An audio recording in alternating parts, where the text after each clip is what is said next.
Hey, so I made the impulsive decision to go get my back thermal, and I'm like, why not? I haven't gotten a piercing in like a minute.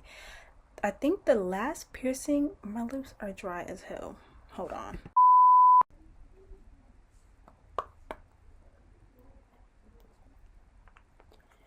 Side note, I do not like this lip gloss. It literally explodes.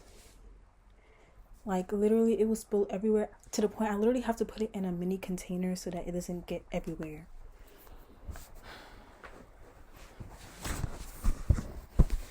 Okay. I'm back.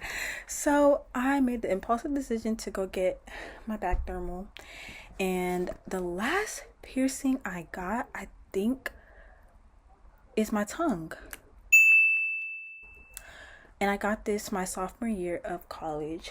I'm a recent college grad, so it would have been this like what I've graduated like 6-7 months ago. I graduated from NYU. So yeah, this would be because I haven't gotten any piercings since then.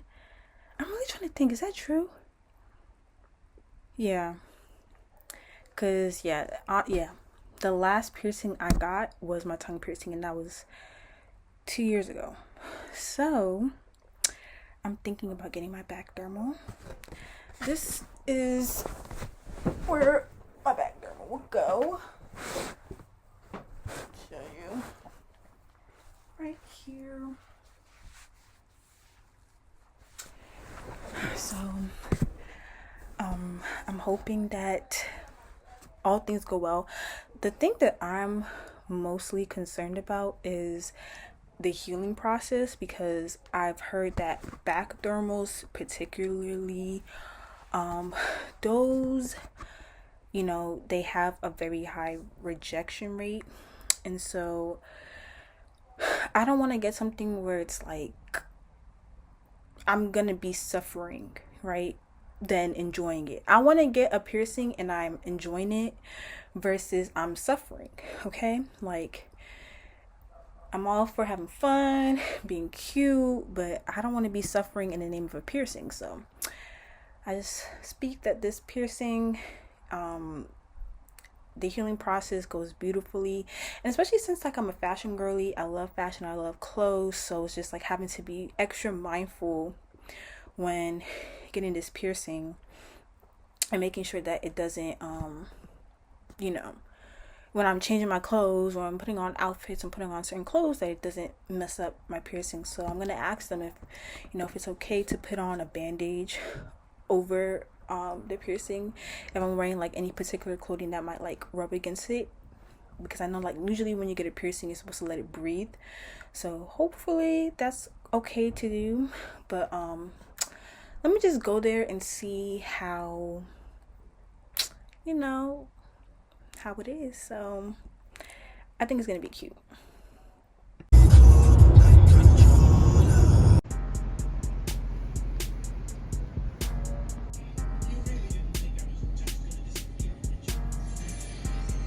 see so many people on these like a machine your skin. Like, oh wow. So if you look at like think about how thick your skin is. So if you look at this single one right here, your skin is about that thick right there. That's all the layers of your skin. So this will sit underneath your skin, and this will go through your skin, and then the top, it should be flush, and you screw on the tops.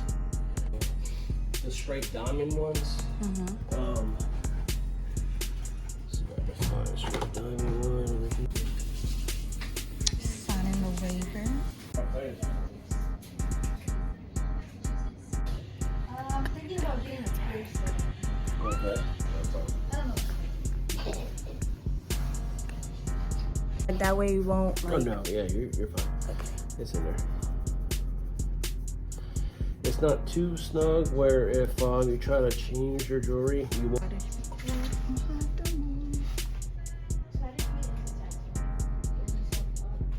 Oh shit. It's funny, it's so good. But I picked up that one dropped it. I picked it up. And then I came over here, I was like, So I just got back. Well, I didn't just get back. I got back like 4 hours ago, but I got the piercing. I got it, and honestly, it wasn't bad. Like, I'll show you what it looks like. So as you can see,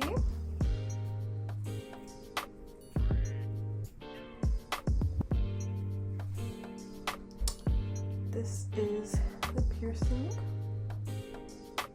You are not a sensitive.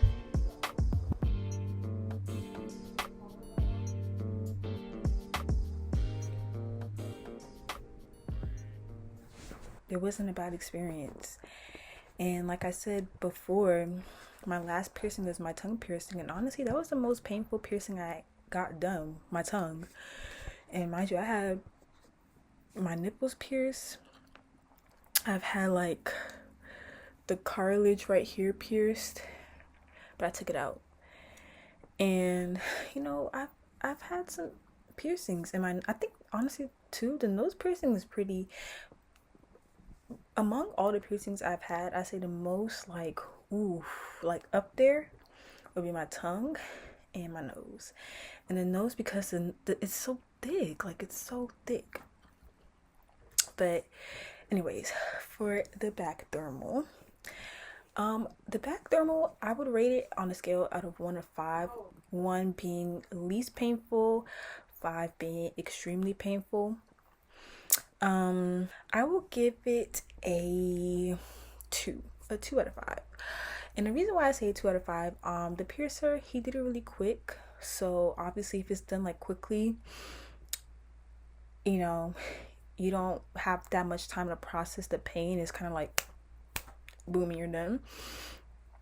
And I mean, yeah, like I would say it felt like your skin is being pinched and twisted. And you know, like when you have like a paper clip and you straighten out the paper clip, it just feels like someone's poking you with that at the same time pinching you and twisting your skin. But it's not bad. Like I have a high pain tolerance, so I feel like that also too plays a role. But it wasn't a bad experience. Like it was quick, and I think that's the most important thing of a piercing, is that it's supposed to be quick, because if it takes forever, like my tongue piercing is gonna be uncomfortable. But the dermal, it was quick, literally like no more than a minute for him to do it. Well, okay, maybe not a minute, but maybe 2 minutes, because he had to like twist the skin and put the jewelry in and like press it in so that it stays. I didn't get to record that part. I was too busy putting my head down and getting the damn piercing. But yeah, so right now, as of afterwards, it feels sore. I mean, which is expected because it just got pierced. So all I can do is just hope, you know, that I have a nice, timely, healthy recovery when it comes to this piercing, and just make sure that I do my best to take care of it. I've seen that you're not supposed to use a cotton swab, or you're really not supposed to be touching it like that. Literally just spray it. And the piercer, he was like, just literally spray it. So I'm just like, okay. Well, he was like, don't touch it, like just literally leave it alone. And I'm like, okay. So I'm just gonna assume that if I spray some saline solution, I bought some from the piercing company, from the piercing shop, I'm gonna spray some at least 3 times a day, you know, stay on my stuff, make sure that I do my maintenance. But yeah, so if anybody ever wants to get their back dermal piercing, I would say go ahead and do it. I went by myself, so you know, if you ever like want to be spontaneous like I was, and just be like, fuck it, I want to do something for the hell of it, I would say do it. I can do an update on the piercing maybe like a 6 month update. So we're in December right now, so maybe by summertime, which I think is a good time too, because around that time that's when it gets warm, you know. But it's like going to the pool and hopefully the beach. So I could definitely do like a 6 month update on the piercing, and by then it should be healed up and, you know, at least at a state where I can report back and be like, okay, this is what the healing process is like. But I literally just got it today, so I can only give us so much information. But yeah, guys, thank you for tuning in. Like I said, go ahead and get that piercing. If you're planning on getting it, I say get it, you know, and fingers crossed you go to a really good piercer, they get you right, and you should be in and out. And yeah, so definitely make sure to, okay, I'm like, should I have an outro be like, guys, like, comment, subscribe? Oh my god, like I'm being one of them damn YouTubers talking about some like, comment, subscribe. But honestly, you know, I would appreciate it if you did, like, you know, comment. Yeah, comment like, do you have any piercings? What is like an exotic piercing that you have, if you have one? What piercing do you think would look good on me? I definitely want to get my tragus re-pierced for sure. And a face dermal would eat so much, but I'm like, I don't know if I would get a face dermal. And also too, like is it a Monroe piercing? Those are cute, but I don't know if I would get that either. Like, I low-key want a face piercing, but I want one where it's like you can see it, but it's not too much, you know. But for now, I'll just stick to my face gems. My face gems that will act as a dermal. But yeah, see you guys later.